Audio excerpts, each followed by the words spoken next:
Aujourd'hui, on se retrouve pour un petit tutoriel. Je vais vous apprendre à upgrade un Mac, un iMac entre autres.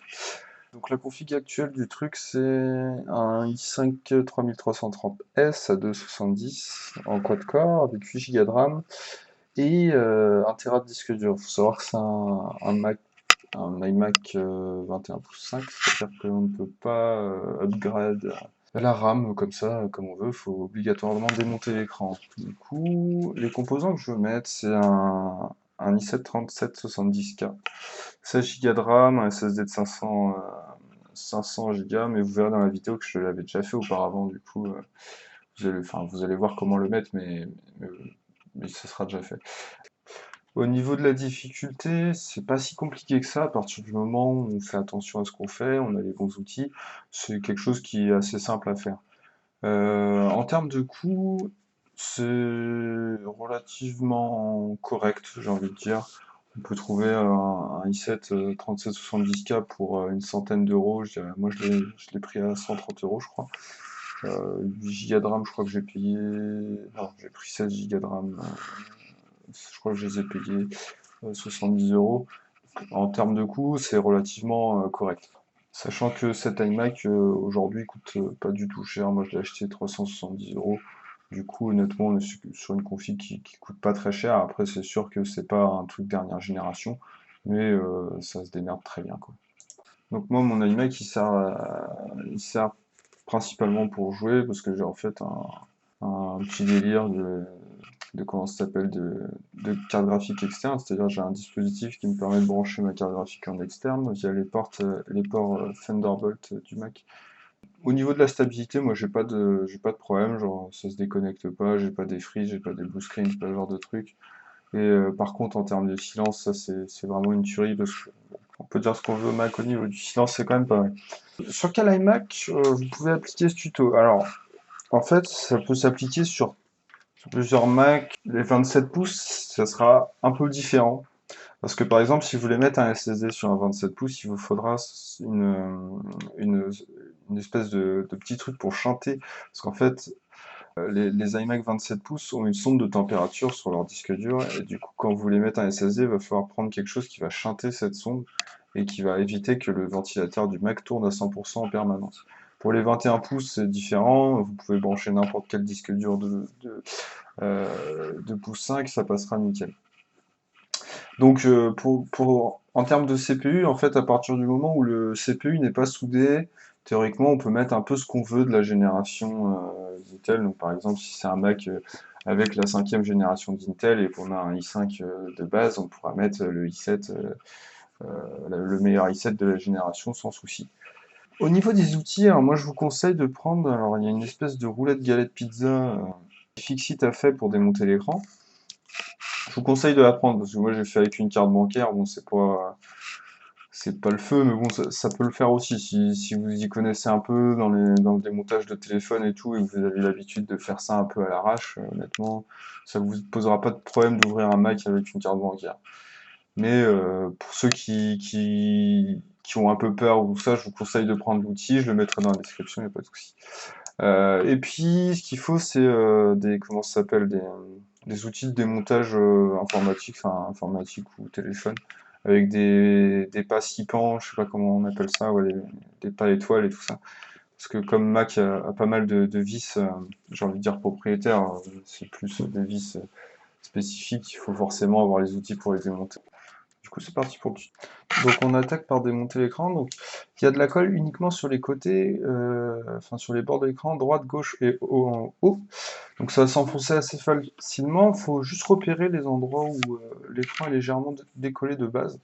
Et à ce moment-là, on peut enfoncer la carte plus facilement. Une fois que c'est fait, vous pouvez enchaîner sur la deuxième partie qui est à l'écran. Du coup, démonter les petites nappes qu'il y a en haut.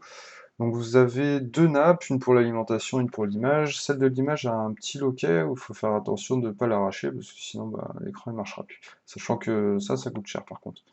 Donc vous déposez délicatement l'écran de côté, puis on va attaquer la suite.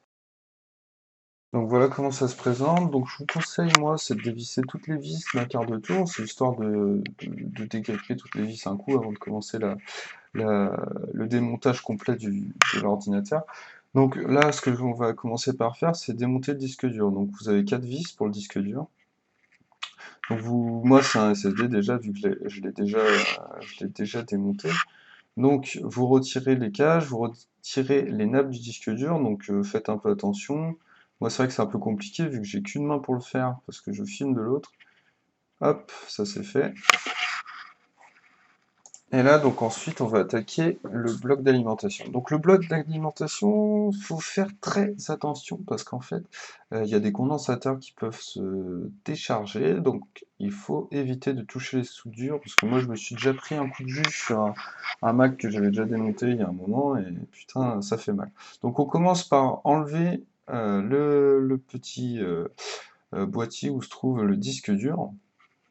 Donc on le retire, il y a les nappes qui sont coincées derrière, donc c'est juste je sais pas comment on pourrait appeler ça, des petits morceaux de plastique qui tiennent les fils, quoi. Et là, donc vous allez déjà dans un premier temps tirer légèrement l'alimentation, et vous allez voir, vous avez deux nappes en fait. Il y en a une qui relie la carte mère, et une autre qui est en dessous, et en fait les deux ont des petits loquets, donc il faut faire gaffe quand on les démonte, et à partir de ce moment-là, on aura juste à tirer la ligne, et elle va sortir toute seule. On va démonter le ventilateur, ça affiche qu'il relie à la carte mère. On va démonter les petites vis qui relient le ventirad au, euh, au châssis. On va démonter les petites antennes Wi-Fi. Donc elles vont pas bouger, elles vont rester dans l'arbre. Donc vous inquiétez pas pour ça, c'est pas trop grave. Pour le reste des fiches, en fait, les Mac, toutes les fiches sont uniques. On peut pas brancher une fiche dans une autre, quoi. C'est vraiment enfin voilà, il y a un moyen pour les repérer. Ça, c'est la fiche pour l'audio, donc on l'enlève aussi. Donc, partie un peu relou, c'est retirer l'haut-parleur. Donc, il faut savoir qu'avec une main, c'est un peu compliqué parce que l'haut-parleur est drôlement bien coincé. Donc, on dévisse les vis, bien sûr, on le tire. Donc, faut pas hésiter à tirer un petit peu fort et ça va sortir tout seul, en fait. Donc, voilà, une fois que c'est sorti, on le pose de côté et on continue. Donc une fois que c'est fait, on va pouvoir enlever la carte mère, donc vérifiez bien que vous avez enlevé toutes les fiches qui les connectent à d'autres appareils. Donc cette partie est un peu galère parce que j'ai qu'une main, on voit mon téléphone qui part un peu en couille, mais bon, c'est pas trop grave. Donc c'est des ports USB qui vont coincer le port lecteur SD, donc faut pas hésiter à tirer un petit peu, mais pas trop forcer non plus, on n'est pas des brutes. Donc là ça va bloquer parce que les câbles sont coincés, il faut juste le tordre un petit peu, le petit loquet, c'est bon. Donc maintenant on va s'attaquer au démontage des RAM, donc c'est assez simple à faire. C'est comme les ordi portables, on écarte les deux loquets et ensuite on sort la RAM une fois qu'elle est redressée complètement.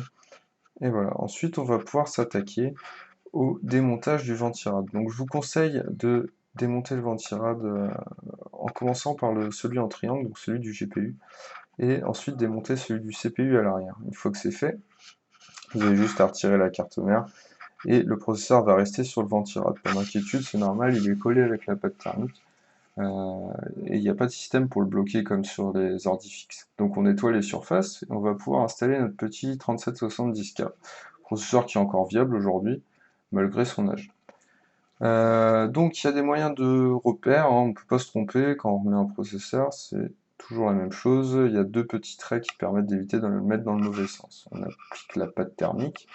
Donc moi je fais en général partie de l'école qui met une boule de pâte thermique qui laisse le ventirad étaler le tout. Mais là pour l'iMac j'ai fait en sorte d'étaler correctement parce que c'est des ordinateurs qui chauffent pas mal. Donc on remet le ventirad toujours en commençant par le GPU parce qu'en fait ça permettra d'aligner comment ça s'appelle, la backplate à l'arrière puisqu'elle est tordue et qu'il faut mettre un peu d'effort pour la visser. Donc pour la visser, il faut le faire en diagonale pour éviter de galérer déjà, un, et deux, pour bien répartir les forces de chaque côté. Donc on les visse jusqu'à un blocage. En fait, il y a un moment où il n'y a plus de pas de vis, du coup vous ne pourrez pas visser plus le ventirad. Et une fois que c'est fait, notre montage de processeur sera terminé. Ensuite, ce que nous allons voir, c'est le montage des RAM. Donc moi j'ai acheté des QMOX, c'était les moins chers que j'ai trouvé, c'est de la 8 Go en 1600 MHz, c'est ce qu'on peut mettre de mieux sur ce Mac là. Donc on les installe comme en ordi portable toujours, il y a un repère pour éviter de se tromper de sens. Et voilà. Pour cette partie, j'ai mis en accéléré parce que bon, c'est la même chose que le démontage. Et puis ça évite que la vidéo dure 3 plombs. I hope, I pray that we live this way forever in a hazy daydream. I know I can't replace these moments, so hold on tight, this is your life. Tell me now, what you gonna do, what you gonna do. Tell me now, what you gonna do, what you gonna do. This life is all you got, so come on, take your best shot. No one down, that's all alone here, taking you higher in technicolor. Oh, oh, oh, yeah. Taking you higher in technicolor. Oh, oh, oh, yeah. Taking you higher in technicolor. Understand that when things don't always go your way, it might leave you frustrated, leave you lonely, but don't give up in this moment, 'cause this is your time, this is your life, shine brightly, come into the light.